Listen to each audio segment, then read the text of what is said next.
Hello అండి, అందరికీ బాగా ఉపయోగపడే టిప్ అండి. సబ్బునైతే ఇలా కట్ చేసి చూడండి, మీరే ఆశ్చర్యపోతారు. ఫుల్ వీడియో కావాలంటే కింద లింక్ ఇస్తాను, ఒకసారి చెక్ చేయండి. చూడండి, మనమైతే సబ్బులు చిన్న చిన్న పీసెస్ మిగిలినప్పుడు వాటిని వేస్ట్గా పడేస్తూ ఉంటాము. అవి బట్టలు ఉతకడానికి రాదు, చేత్తో పట్టుకోవడానికి వీలు కాదు. అలాగే చిన్న చిన్న స్నానానికి వాడే సోప్ ముక్కలను కూడా పడేస్తూ ఉంటాము. నేనైతే ఇప్పుడు పెద్ద సబ్బుతోనే చూపిస్తున్నాను. చిన్న ముక్కలు ఉన్నప్పుడు నేను ఇలానే చేస్తాను అనమాట.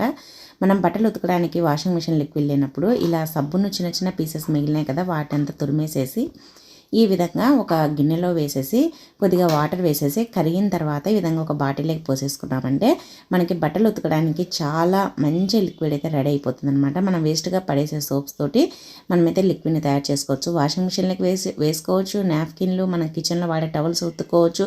అలాగే ఆ స్ప్రే బాటిల్కి ఇలా హోల్స్ పెట్టేసి, మామూలు బాటిల్కి ఇలా హోల్స్ పెట్టేసేసి స్టవ్ తుడుచుకోవడానికి, అలాగే స్టవ్ గట్టు తుడచడానికి, అలాగే గిన్నెలు కడుక్కోవడానికి కూడా ఈ లిక్విడ్ అయితే వాడచ్చు.